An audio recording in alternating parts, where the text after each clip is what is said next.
Hey everybody, it's Allie, and welcome to our YNR chat for Sunday, March 11th. By far, the star of the week, Paul.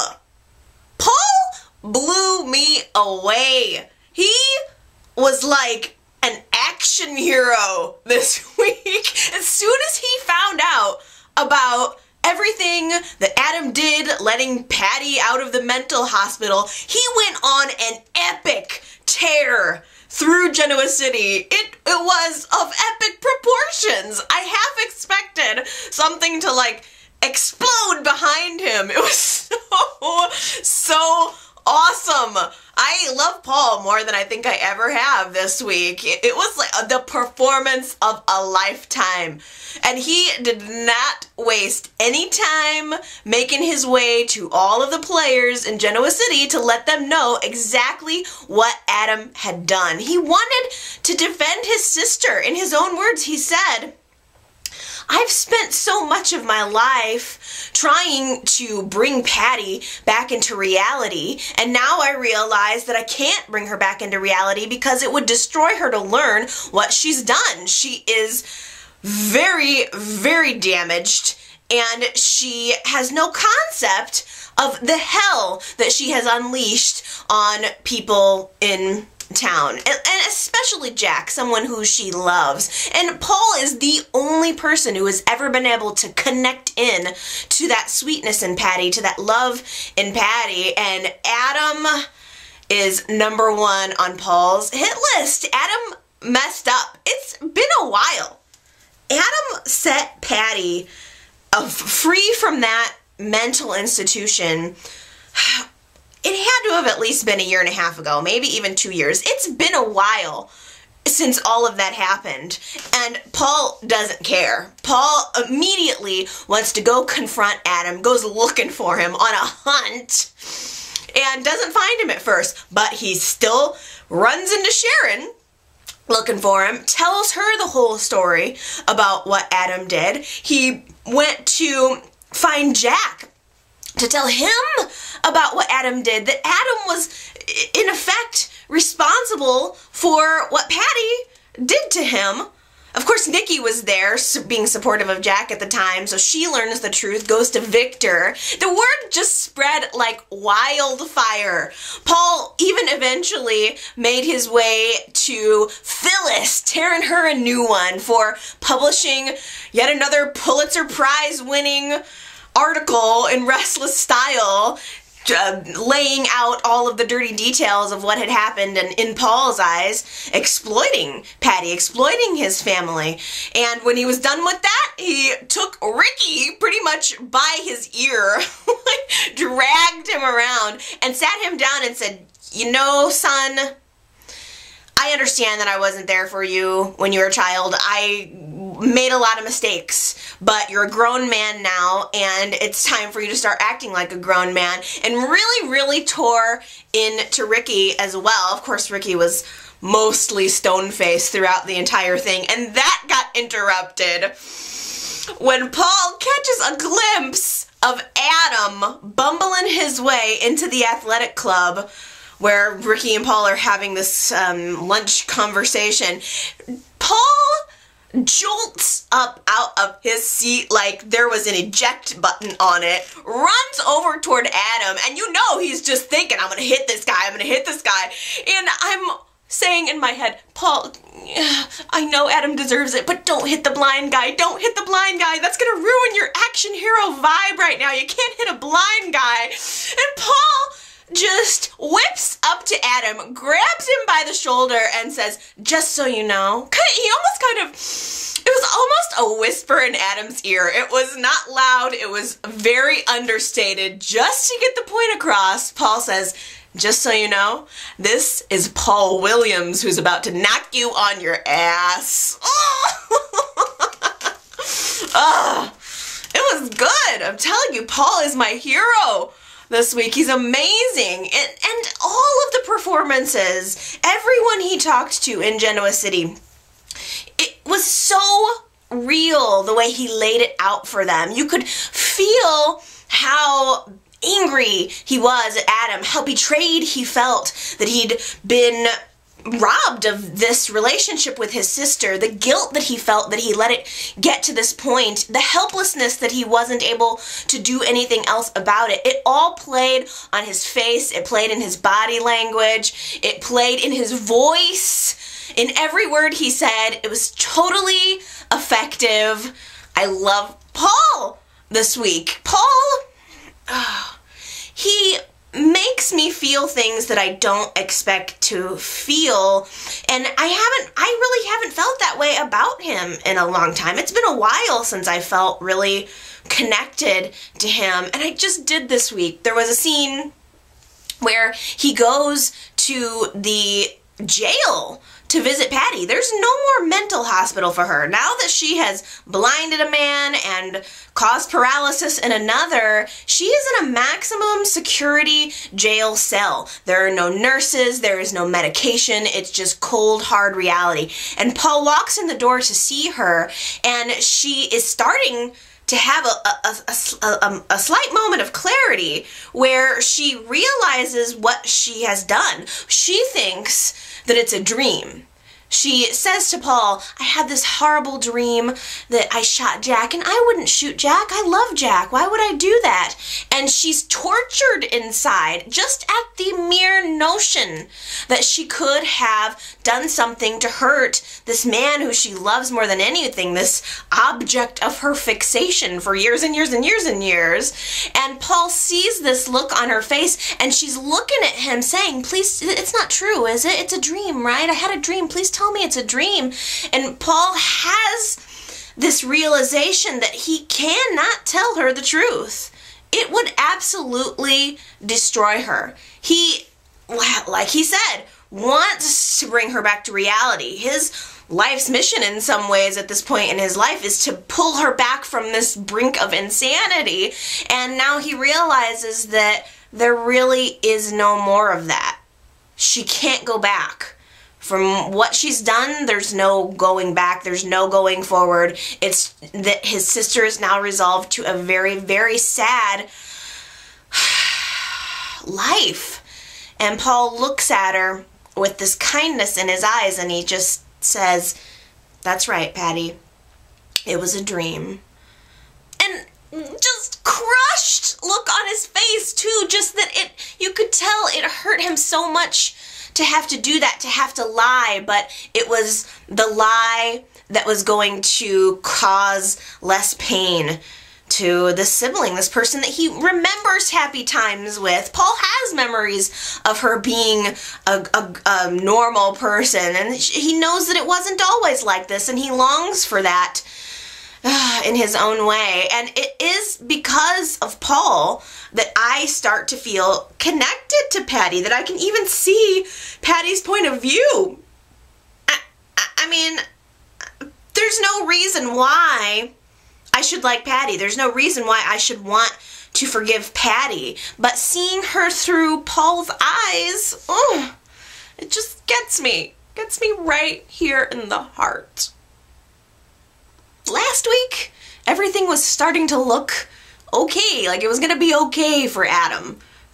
He's blind, but still he had hope. He had this new attitude. He had a new resolve. He had a new plan, and he was back together with Sharon. Now, this week, because the truth has started to just trickle out to all of the key players in Genoa City about what he did, unleashing Patty onto their lives, everyone has abandoned him. I'm disappointed. I don't know how you guys feel about it, but I feel disappointed because last week there was this amazing olive branch scene between Victor and Adam, and I just thought, wow, this could be like a new beginning between those two. It's been nothing but fighting and hard feelings for as long as Adam has been in town, and finally there was this peak of light that was just starting to shine through, and now that's all gone. Adam and Sharon were back together finally. Of course, he's a blind man and he's limited, and he's now in this situation where he needs her, and maybe she feels a little bit obligated, but still, they were back together. Blind sex is still good sex. And it's all destroyed. I'm not surprised that Victor reneged on the whole deal. He offered Adam a job. Adam seemed eager to take it. It looked like it was going to work out. As soon as Victor heard what had happened, he came to Adam's hotel room and crapped all over him, to be quite honest. The phrase that Victor used was, "Adam, you mean nothing to me. You may be my son, but you mean nothing to me."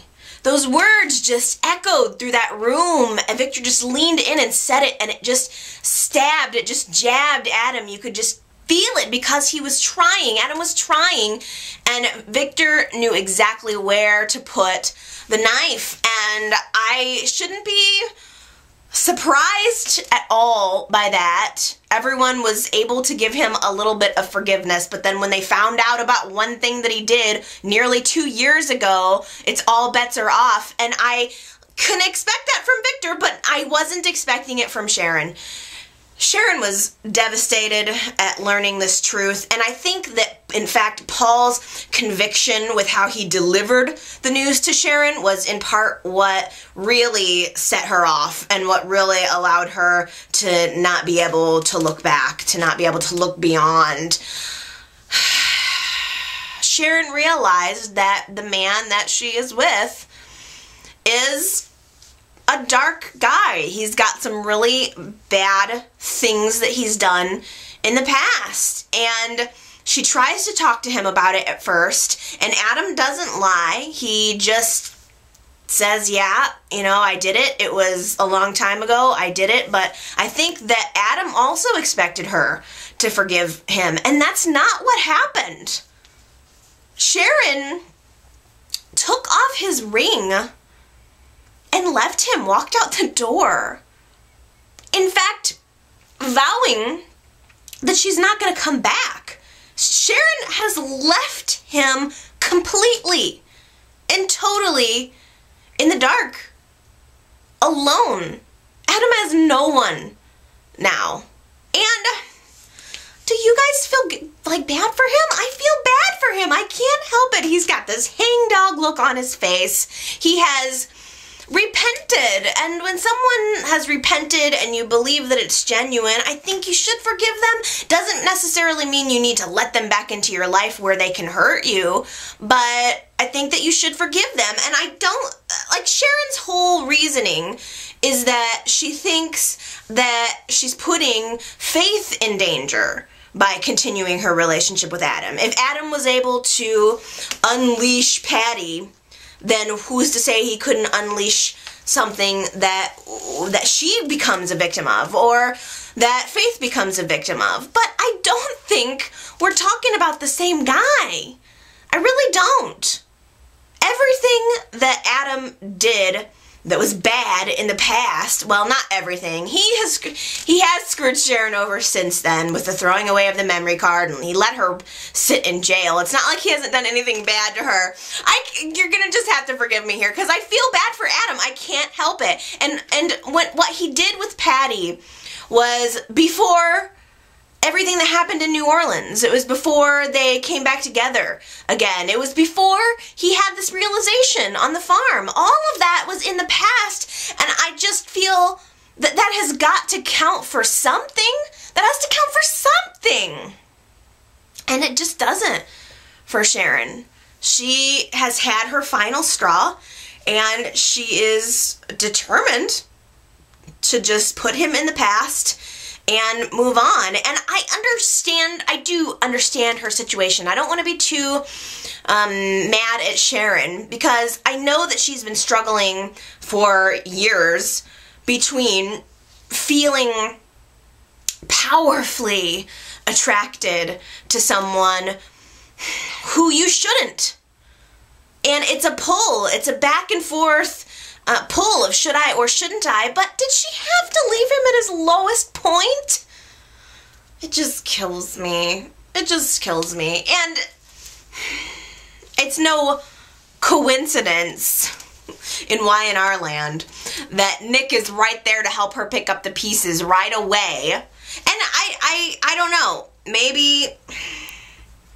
Maybe Chelsea is going to be there to help Adam pick up his pieces. There was an interesting little scene at the athletic club after Paul nearly tore Adam in two, where Chelsea came up to Adam and tried to pretend that she didn't know anything about the Wrestle Style article, although she did, and she was trying to make a connection to him, and I wonder what that's all about. I don't know if it's a matter of true interest in who he is, or if there's something more going on there. Hey, if you can't get one rich guy, Billy, why not give it a try for another? There's a couple of rich guys and single rich guys in Genoa City. There's plenty to go around, so I don't know if it's that, but I hope not. What do you guys think? Adam and Chelsea?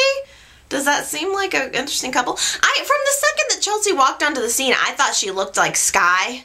So I wouldn't have been surprised. God, what if she is Sky? That would be weird.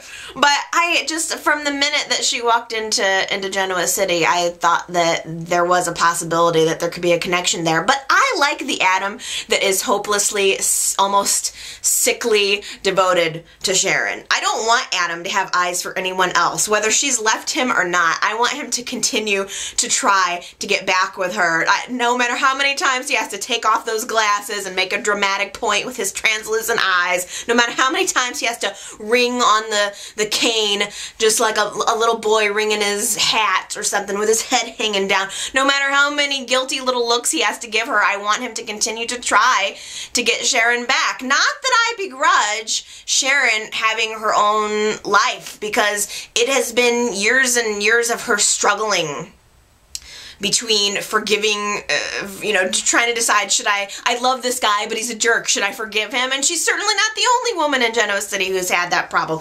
It would take two hands to count all the women in Genoa City who want to love their man, but the man has betrayed them, right? Sharon, Victoria, Nikki, Phyllis, Lily, Chloe, everybody. I mean, it's a common theme. And so I do want Sharon to have her own life and to get a fresh start, but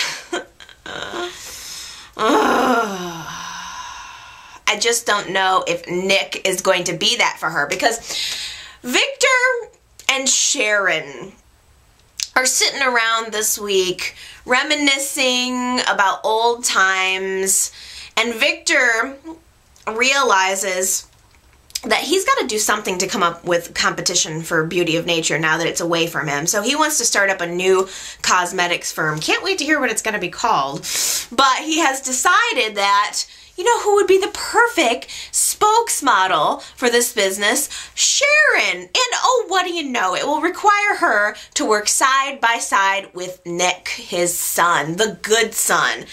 And it's so transparent. It's so obvious that Victor wants Sharon and Nick back together. He was when he was talking with Sharon, he was saying stuff like, well, I remember back in the past, just before Adam even came into town, when you and Nick were happy together and Phyllis was Jack's problem. And that was so telling. Sharon didn't exactly take on that bait, but you could tell that she was in a mind space where she really wanted something new and intriguing to do too. So Victor offers her up this job working on this new company where she's going to have to be working hand in hand with Nick, and it's just very, very blatant of Victor. He wants Nick and Sharon back together. Think about it. It accomplishes keeping Adam and Sharon apart, which is what Victor has wanted for a very long time. It's the reason why he married Sharon. He wants to do anything to keep them apart and stick it to Adam. And furthermore, putting Nick and Sharon in a situation where they're going to be closely working together accomplishes revenge on Phyllis for publishing that article. Satan's Understudy. Ooh. How cool was the new Restless Style cover? Whatever you happen to think about the actual story and the motives behind it, the cover was really cool. It was an illustration of Adam as this devil creature, and it had his features down to a T, the way his eyebrows arch up, and he was just giving this evil look. It was so good. I really, really loved it. The artwork was just amazing. Now, Phyllis deciding to run with this article as a knee-jerk reaction was ridiculous. I'm really glad that that's good for sales, and I'm trying to separate myself from the fact that obviously I have a soft spot for Adam, and this really crashed Adam's world completely down. I don't know if there's a whole lot further down he can go, but the truth is, Phyllis ran the article because right after Sharon decided to leave Adam, Nick happened to be there, and Phyllis saw Nick giving Sharon a hug. Really? Phyllis, are you that insecure? That is what prompted her. It's as soon as she sees Nick hugging Sharon, her entire world is just messed up. It's mixed up. All of the conversations that they had last week about their relationship were just thrown out the window in so many ways. Last week is null and void now. It's as if last week never even happened. There were so many wonderful resolutions, and now they're just gone, and this article has just smashed through all of that. And it kills me. It kills me to see Phyllis back in this situation. We are back to a Nick, Sharon, Phyllis triangle, and it is exhausting. It's exhausting for everyone involved, especially me. Phyllis overreacts every single time Nick and Sharon are in a room together. I understand that she doesn't want to play this game anymore, but then either you're going to have to accept to a certain extent that Sharon is a part of Nick's life, or you're going to need to get rid of him altogether. Nick and Sharon share a child, a young infant child together. They have a history, they have a past. I empathize that seeing him hugging her just hit the wrong spot, especially after Phyllis has had this horrible week, but she totally overreacted to it. I feel like Nick was just helping a friend. I think that if I would have walked in on the Adam and Sharon situation, I would have done the same thing as Nick. So I don't blame Nick for this at all. I don't think he has eyes on Sharon. I don't think he is intending anything. But now that this new job is on the table and Sharon's going to be wearing her cute little outfits at Newman Enterprises while Nick is there, it's going to be an uphill battle for Phyllis. It's going to be more of this, more of the same. And she was able to overcome it this time. She and Nick had a good conversation, and he asked her, "Are you trying to sabotage us? Is it, is it that you are actually concerned about me and Sharon, or is it that you just want this to be over with, that you don't want to go back here?" And they ended up resolving it and coming together, and that's all fine and good, but I just ask you, how long is it going to last? Especially because, I don't know, maybe this is just me, but do you guys, this is ridiculous, I'm sure this is ridiculous, but do you guys feel any kind of chemistry between Ricky and Phyllis? I know you're gonna kill me, there's gonna be so many negative comments about this, but I kind of felt it. I kind of thought that there was a lot of tension between Ricky and Phyllis. In a lot of ways, they're a lot alike, and I can kind of see it. Phyllis completely screwed Ricky over with this story deal. Ricky sold her the story, quickly signed a deal memo, signing over any rights that he had to this story that he was very close to. It was very personal to him. Obviously, it was about his aunt and his father and things that are happening in his family.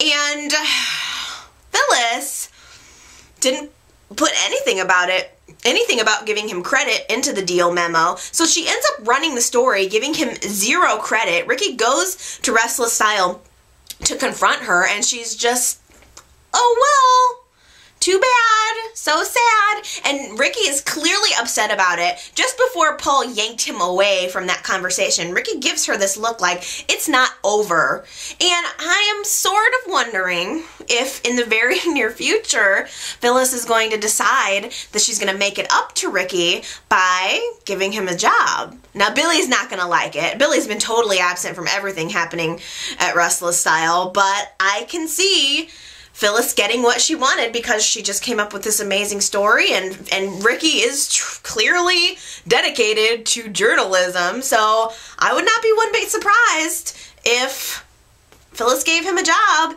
and one of these days, I don't know, maybe Nick or Sharon or somebody else walks in, and Ricky's stooping Phyllis on the desk. Jack is back home. I'm so glad. It's good to see him back at his family house and out of the hospital bed and out of the hospital. He has still got a really long road ahead of him, but he's doing a really wonderful job of recovering, of being motivated toward recovery. And it's his new intense anger and hatred for both Victor and Adam that are driving him toward his recovery, and I'm loving seeing it. We all knew that Jack was very, very bitter toward Victor for what has happened to him. In fact, Jack and Adam had this little moment in the hospital a few weeks ago where they both agreed that it was Victor's fault, and you got this sense that they were somehow going to work together toward revenge on Victor. But now that this Restless Style article is out, Jack realizes that it was Adam who let Patty out of the mental institution, which started a whole domino effect of events that hurt Jack but hurt Adam too. But Jack's not hearing it. He's not having it. He straight up blames Adam for everything that's gone on. And Adam actually paid a visit to Jack this week and attempted an apology. It was a great, great scene. I said it last week, but I have to say it again. I don't even recognize Adam anymore. He's so sincere that he just doesn't even seem like the Adam Newman that we've known for the past 4 or 5 years. But he comes to visit Jack, and he's again got this hangdog look, and he tries to tell him that he's sorry. He didn't intend for any of this to happen, but also confesses to the fact that he is guilty. And Jack is just seeing red. Right as Adam is trying to apologize, Jack picks up a glass and throws it near him. And as a blind guy, I think Adam is just expecting that everyone in Genoa City hates him now, that everyone in his life hates him now, because if you're blind trying to apologize and all of a sudden you just hear whoosh and crashing glass behind you, that has to be really intimidating. I mean, Jack could have absolutely run over Adam with his wheelchair. They could have gotten to a fight, the blind man versus the paralyzed man. That would have been kind of interesting. I don't know, who do you think would have won in that fight? Jack or Adam? I think Jack, man. Jack is really, he's pumping some iron with the way he's all sweating all over the place trying to move from his wheelchair to the regular chair, to the regular chair to the wheelchair. I think Jack would have kicked Adam's butt.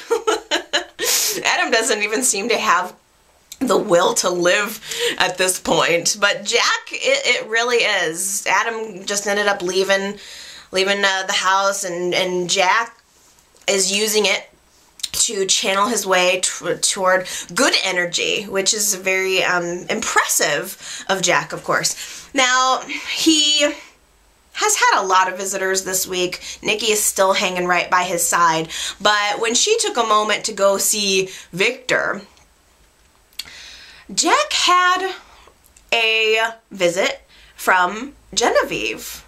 And she brought him some books, and it was trying to be, again, another olive branch to tell him that she was truly sorry for what had happened.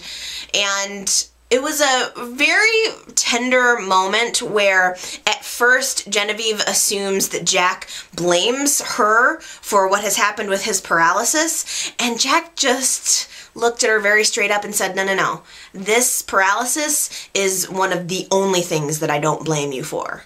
It's not that at all. It's about the business. And it didn't even seem as much that Genevieve left him at the altar. He's really focused in on the fact that she peeked at his bid and stole Beauty of Nature right out from under him. And there was also this surprising little moment during their conversation where she reveals to Jack that she just wanted to have something of her own. This is probably one of the first times that Genevieve has actually explained her actions and why she wanted Beauty of Nature so bad. And she just told him that she wanted to have something of her own where she could assert some of her independence. And Jack actually said to her, I wish you would have told me that, because I would have supported you in any endeavor that you wanted. But instead you chose to lie to me. You chose to go behind my back. And the conversation ended very, very abruptly and very angrily. And Genevieve has this guilty sense about her, but at the same time not really realizing that Jack has a larger plan. Jack has hired Avery now, and he wants to sue Genevieve for what she did. She has no idea that this is coming, but it's coming down the pike. And frankly, I don't know how you guys feel about it, but I hope personally that Jack sues her ass and gets the company. Now, that being said, I really do feel that I understand where Genevieve is coming from, because during her conversation with Jack this week, it reminded me of something. We're all very sympathetic about Jack wanting Beauty of Nature because we saw that from his perspective the entire time. Jack was very open, very vocal about wanting to buy Beauty of Nature. He always has been. But Genevieve was planning to take over Beauty of Nature since long before her relationship with Jack began. And it was because she wasn't as vocal about it. She wasn't as obvious about it that I think her desire for the company is shrunken a little. It's not as clear to us as viewers. But the truth is, Genevieve maneuvered her way onto the board of directors at Newman months and months ago, before she even knew Jack. And in fact, if it weren't for Genevieve's crucial vote when Adam brought Beauty of Nature to the board to recommend the sale, Beauty of Nature would not have been sold off. Genevieve was instrumental in shaking Beauty of Nature away from the tree. She made it in play. So she deserves a shot at purchasing it. Where she went all wrong, in my opinion, was viewing Jack's bid and allowing herself to get on the inside of what was going on in his mind. That was wrong. That was possibly illegal, and that's where she's going to go down. Even as Jack is having this conversation with Avery, talking about how Genevieve was trying to coax him down on his number, telling him he was going to pay too much for it. And in retrospect, it certainly does look like she was just trying to save herself a couple of bucks because she was always going to outbid him. And I feel bad for Jack about that. That's why I think Genevieve deserves to lose the company. If it weren't for that one little despicable move, then she would have had every single right to it. She had been laying the groundwork for this for months, and she would have deserved it. But now, she got the company in a questionable way, and I understand that Jack's plan little by little got into her way. But now that she's gotten the company, what is she even doing with it? She has hired Victoria. Victoria has finally this week decided that she is going to accept the position as CEO. She's going to run the company for Genevieve. But Genevieve decided this week to approach Abby to have a role at the company. Abby has no business experience whatsoever. You know what that says to me? That says the fact that Genevieve is targeting Victoria and especially Abby says to me that this is purely about Victor.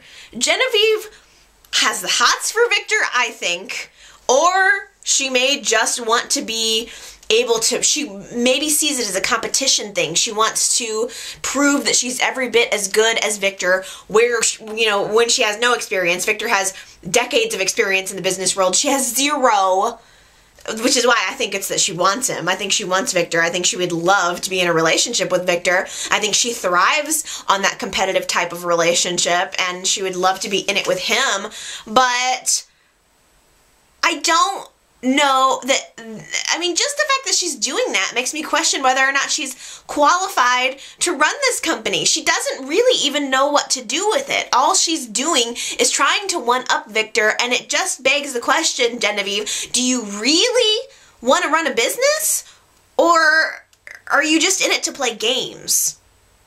Yes, so Victoria has accepted the position at Beauty of Nature. They're signing the contracts right now, and I can't help but wonder, what kind of salary do you even pay a multimillionaire / near billionaire? What on earth is Genevieve paying Victoria? Because it's gotta be peanuts. Really, she's doing it for herself. Victoria and Billy had a conversation this week where Victoria backed out of the job, decided that she wanted to focus on being a mom, but Billy kind of talked her back into it. Made her realize that she is more. She has more to accomplish than just being a mom, and it's a really good opportunity. Victoria has wanted Beauty of Nature for forever. Now she's having this chance to head it up, and I know that that means a lot to her. Billy knows that that means a lot to her, and at the same time, Billy has been offered this opportunity.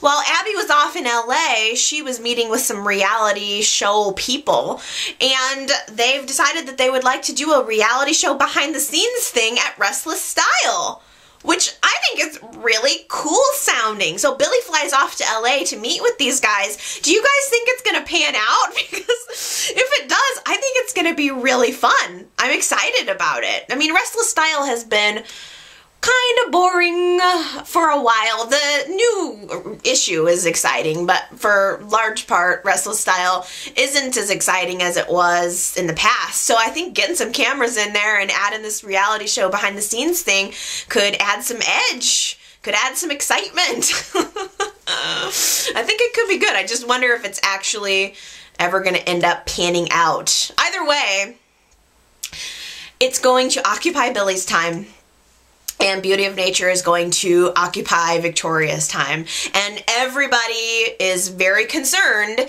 that while this couple, while they're both off doing their job thing, it leaves Chelsea and her mother to wreak more havoc.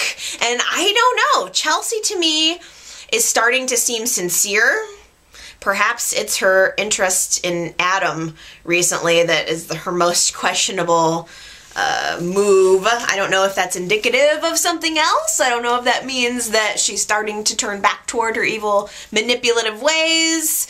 But Anita made a point this week that, you know, my daughter is full of hormones right now. She is very, very pregnant, and she's not thinking straight. And as soon as she gives birth to the child, things are going to be a different story. And that is what my gut feeling is saying. I don't know if she's going to back out on the deal to give them the child or not. And larger issue.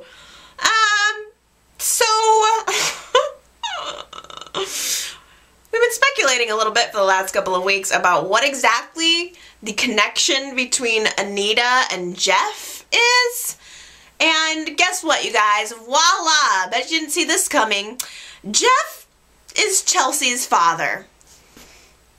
Where did that come from?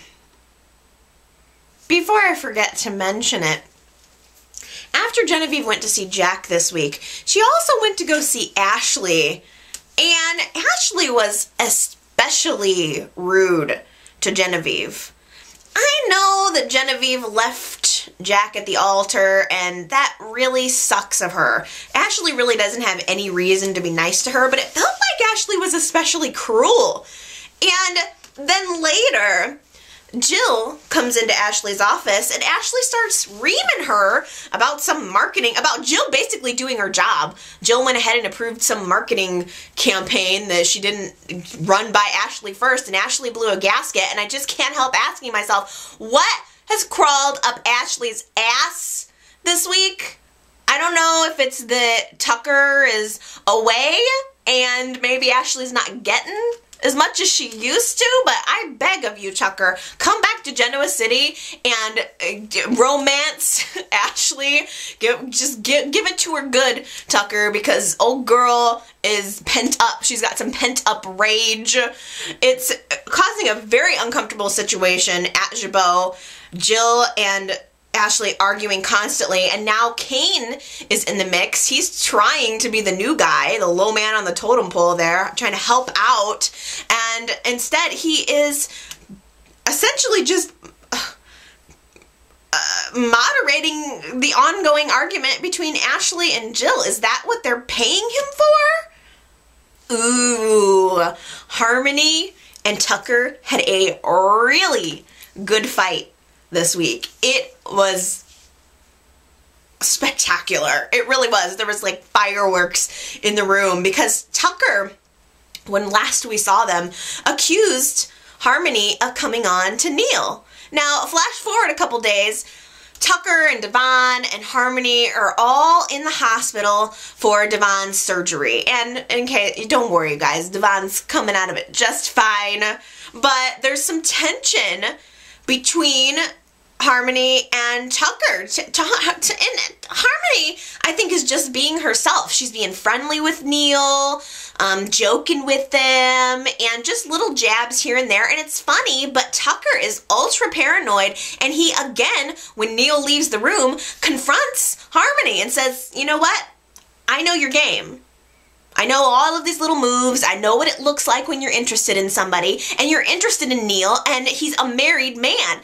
And Harmony says to him, I know he's a married man. You don't need to tell me that. I don't appreciate what you're implying here. I'm not interested in Neil. I'm fully aware. We share a son together. I mean, not exactly, but kinda. And we're both concerned about Devon. We're trying to alleviate the situation. And furthermore, frankly, if you're starting to see some of the things that used to turn you on back in the day, then that's on you. Ooh! That was a really good line. And when she said that to him, she gave him this look just like, It just implied. And I almost wonder, that makes me wonder if maybe Tucker is kind of digging on Harmony. I don't know. I like it. I like Tucker. I like Harmony. I like Neil. I don't really care which way it goes. I hope somebody nails her soon. It's all very good. It's all very compelling. I want more. Like, I want to see more of that throughout the week, not just one day of scenes, because there's so much going on. I really am starting to warm up to Devon. There's this wonderful moment when Devon comes out of surgery, and he's out of it still a little bit, and he doesn't exactly know where he was, doesn't exactly remember things, and Neil is super concerned about him because he realizes that Devon's going to be deaf for a little while after surgery. It's going to take some time for what has happened to start to kick in. So he is a little groggy in the bed. Neil and Harmony and Tucker all walk up to him, and Neil just looks at him and signs to him and tells him that everything is okay. You can see expression on Devon's face that he's worried for a brief moment because he can't hear. And he freaks out, just, you can see it in his eyes, but Neil is there just with this very calm, very passionate face, looking at him, reassuring him that everything is going to be okay. And it was so nice. It actually made me teary. It made me a little bit teary, and I enjoyed it. And back in Genoa City, there was a little scene where Sophia and Lily had lunch together. They're both fairly new mommies. They're both career women, or women who have children and have kind of set their career off to the side to be mommies. And they had a nice little lunch and a nice little conversation, and I love their relationship. I think they get along really well. They have a nice chemistry, and I like thinking about what is next for these two women. They're both very, very strong. We know that Sophia is definitely going to have some difficult personal problems on her hands. I don't know if when Tucker gets back into Genoa City, he's going to spill all to Sophia. I wouldn't be surprised if Tucker told Sophia, watch out for Harmony, which is going to further isolate Harmony, and it's just not a good idea to put Harmony in a corner. It's not going to be good, but I still at the same time would love to see Harmony versus Sophia. And poor Lily, she's finally got her relationship on track with Kane. There's no more trauma there. And I'm curious to know what's going to be next for her in her career. And I don't even know why I have to ask, though, because I think it's probably going to be about 0.25 seconds before Kane suggests that Lily become the new spokesmodel for Jabot.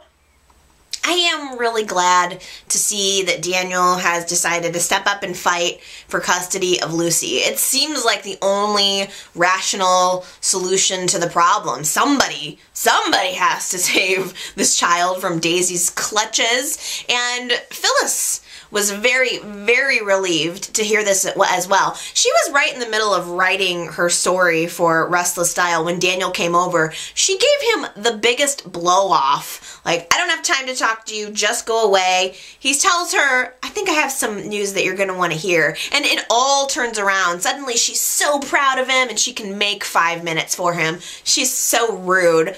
But it doesn't matter. The point is now everybody's working together to get Lucy away from Daisy. Problem is, Daisy was counting on that.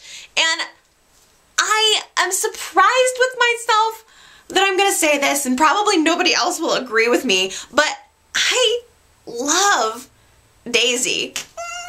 I can't help it. It's not so much that I love the character as much as that I love the actress. She is just evil.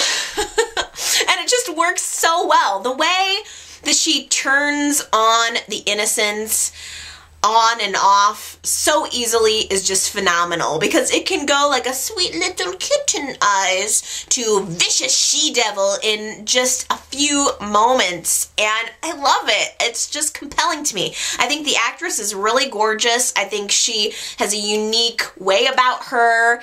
I love seeing that innocence mixed with that evilness just all in one little tiny dainty pretty little box. It's very, very compelling for me, and I think it's going to be even more compelling to see her trying to get her claws into Daniel as well. So I think she is counting on the fact that they were going to try to take Lucy back, and I think she's parlaying it into a little family situation. She's gonna try to get Daniel to come and be a little family together, trap him into a relationship as well as fatherhood, which, as we all know, is so not gonna work. As Phyllis should be able to attest, it's so not going to work. I couldn't help this week just thinking about all of the parallels between Daisy and Phyllis's story. When she first came onto the show. It's only, I think, starting to dawn on me now, but one major thing that Daisy and Phyllis have in common is using a baby to trap a Romalati man into a relationship. And I got a really, really strong feeling. I hope this doesn't happen because I think it's going to be lame, but I have a feeling that the judge is going to rule shared custody, and I can just see it in the very near future. I can just see Daniel having to move in with Daisy. Kevin and Chloe are just starting to wear me down. Maybe they do belong together. There's so much trauma going on between them that maybe they just do belong together. So this week, Chloe slyly arranges to go out to eat at Glowworm, and where she's hoping that she's going to run into Kevin and Angelina. I think that Chloe has so much left unsaid. She and Kevin had this awesome relationship, which, again, I wasn't a huge fan of, but they had a connection. They've been friends for a really long time. A really long time. Before they were lovers, they were friends. And all of a sudden, it's gone with very little explanation and, in fact, puzzling results. Having Kevin choose Angelina over her, having Kevin leave her at the altar to be with Angelina, to run away, it's not adding up in her mind. I think Chloe knows in her gut that it's just all wrong. So she's inventing these ways to run into him, hoping that she's going to be able to get some of the things off of her chest. And she actually does. She walks up to Kevin and Angelina's table this week and tells them both that she has no hard feelings. She wants to just move on. And she's giving this impression that she's with Daniel now. She wants them to believe that they're together. It's quite clear. While all the time, Kevin is working on a plan to get out of this relationship with Angelina, which was a pretty good plan until he blew it. He decided that the best way to get them out of this marriage was for Angelina to make it look like she didn't want to be married to Kevin. As soon as Angelo sees that, he would give the blessing upon their annulment. And that plan started seeming like it was really going to work until Kevin and Chloe start to have this conflict, this little tiff at the restaurant where Kevin can't help but mention that he saw the picture of Daniel and Chloe kissing that night. I think it was New Year's, when she was all drunk and she kissed him. And Daniel was not happy about that. I mean, Daniel and Kevin have a lot still that they need to resolve. They were best friends. And Kevin thinks that Daniel moved in on his girl. Daniel thinks that Kevin abandoned her and he's just trying to be a nice guy. And there's a lot of lies in this situation. There's a lot of stuff that still needs to be said, and it's just building toward this horrible, parallel, unhappy relationship sort of situation. Kevin decides that in order to make Chloe jealous, screw the whole plan that he was just laying to make to get out of the marriage, he decides to give a big old honk and smooch to Angelina to make Chloe jealous, and Chloe turns around and gives a big old honk and smooch to Daniel to make Kevin jealous, and it's happening literally at the same time. It's so unrealistic. I don't even know what to think. The best part about all of this is I love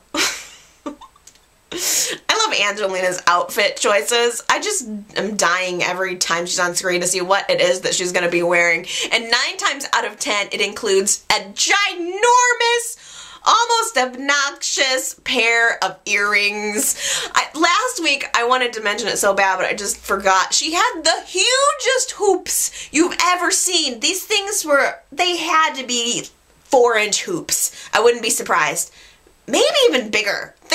Could have been 5-inch. They were gigantic. And then this week she had these really pretty long sway earrings. She's a very big, she always has an exciting earring on in her outfit. I just love it. Every time it's on screen, it's like almost hypnotic. Okay. That concludes another week of Y&R Chat for me, my friends. I hope that you enjoyed it, and I hope that you leave me a comment. Let me know what you guys are thinking about the show.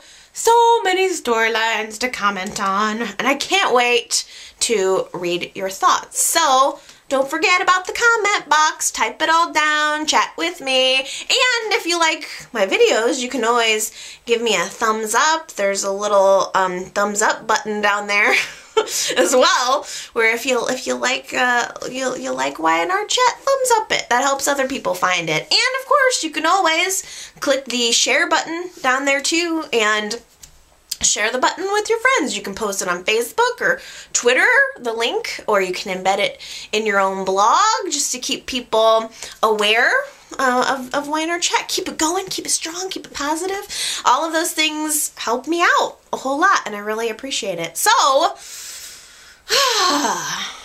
it's time for me to go. I love you guys so much. It's been a pleasure chatting with you, and I will see you next time. Mwah!